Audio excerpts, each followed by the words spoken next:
नमस्कार दर्शकों, आज हम एक ऐसे व्यक्ति से परिचय करवाने वाले हैं जिन्होंने बहुत ही साधना करते थे और हनुमान जी का व्रत भी रखते थे, लेकिन इतनी भक्ति करने के बाद भी उनके जीवन में कभी सुख नहीं मिला। लेकिन जब से उन्होंने संत रामपाल जी महाराज जी का नाम दीक्षा ली, तब से उनके जीवन में सुख और शांति होने लगी।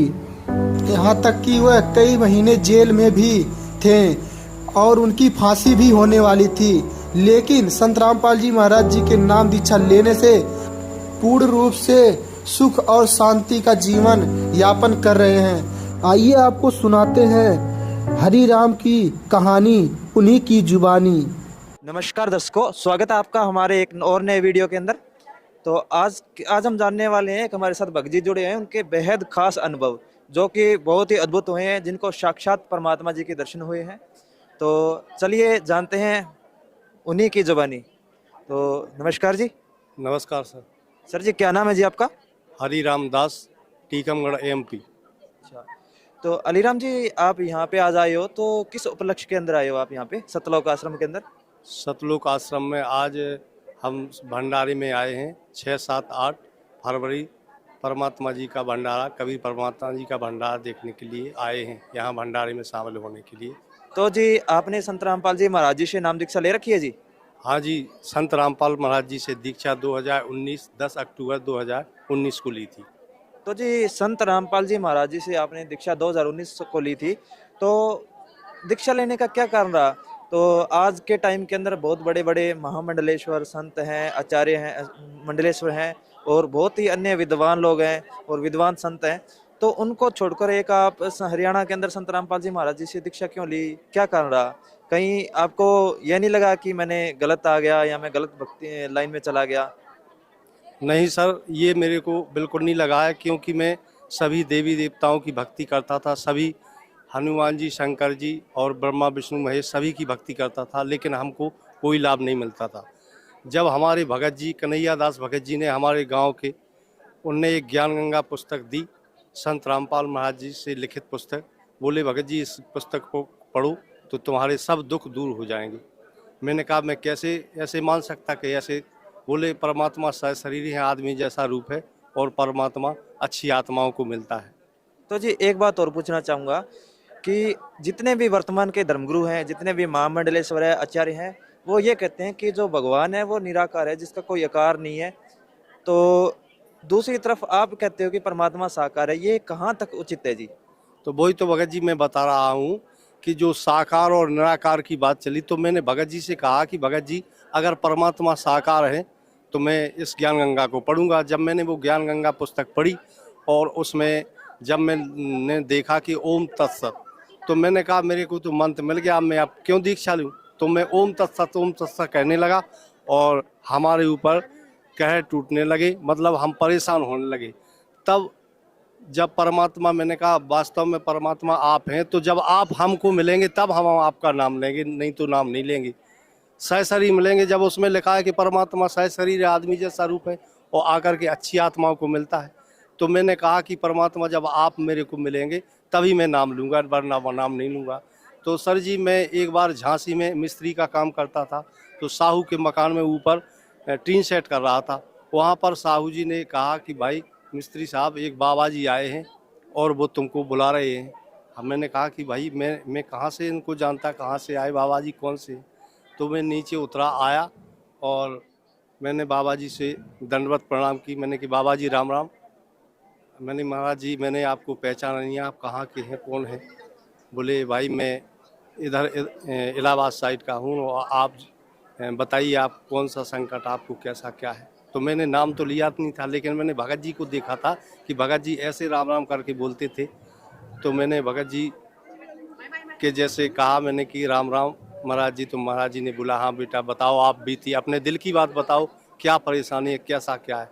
तो मैंने कहा, महाराज जी मैं ऐसे ऐसे संकटों से घिरा हूँ, मेरे घर में कहर मचा हुआ है, मेरे ऊपर भी केस लगे हुए हैं, 307 का केस मेरे ऊपर, मेरे लड़के के ऊपर, पूरा घर बर्बाद हो गया, तबाह हो रहा है, मैं क्या करूँ? तो बाबा जी ने एक तावीज़ निकाला और वो तावीज़ दे दिया मेरे को, वो चतरी वाला। बोले, लो बेटे इसको तुम पहन लेना। हमने कहा, महाराज जी कैसे पहनूं, इतवार को बुधवार को, या बोले नहीं तुम तो नहा के पहन लेगा और तुम्हारे सभी निपट जाएंगे। ये मैंने नाम तो लिया नहीं था, क्योंकि मैं तो यही कहा था कि परमात्मा आप सहसरी हैं तो हमको मिलना। तो भगत जी मैंने जब वो ताबीज पहना तो मैं सच कह रहा हूँ, झूठ नहीं बोला हूँ, परमात्मा साकार हैं।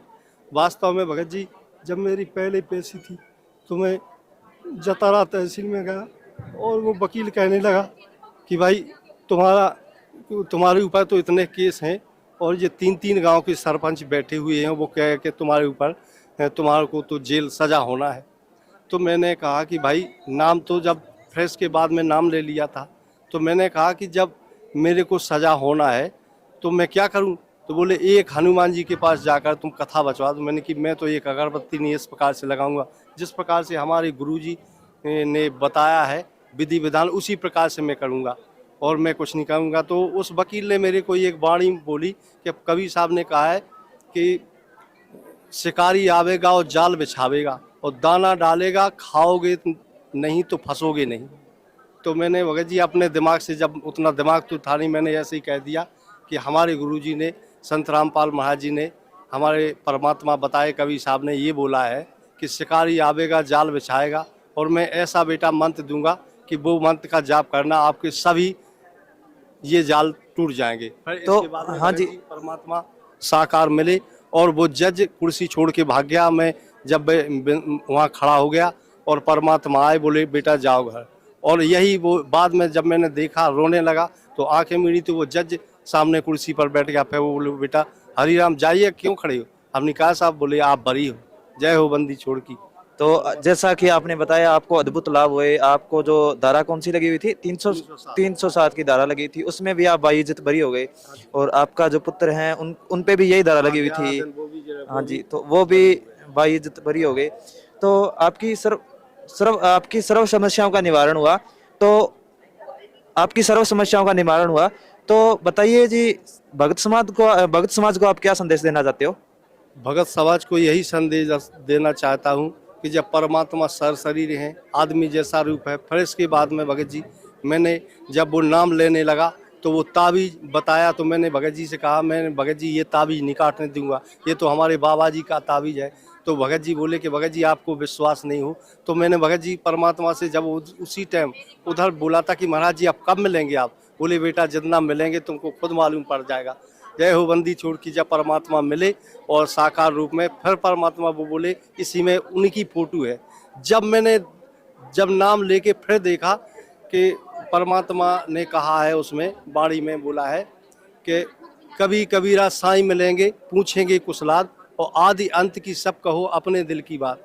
तब मैंने सोचा कि भगवान परमात्मा अब यहाँ पर परमात्मा मिले जी है साकार रूप में। ऐसे अब मैं सभी भक्त समाज को यही संदेश देना चाहता हूँ कि परमात्मा साकार हैं, शरीर आदमी जैसा रूप है और परमात्मा सभी का निवारण करते हैं। तो आप लोग भी परमात्मा का नाम दान लेकर के और जार करके अपना कल्याण कराएं। धन्यवाद सर। जैसा कि दर्शकों आपने देखा किस प्रकार से इन्होंने अपना अनुभव बताया है और किस प्रकार इनको परमात्मा मिले, अपना साक्षात्कार दिया, दर्शन करवाए, और किस प्रकार से इन पर जो लगे जितने भी आरोप थे और सर्व आर्थिक स्थिति, इनकी आर्थिक रूप से सहायता की। और भी इस प्रकार के वीडियो देखने के लिए और अध्यात्म ज्ञान को जानने के लिए देखते रहिए हमारा चैनल सत साहिब।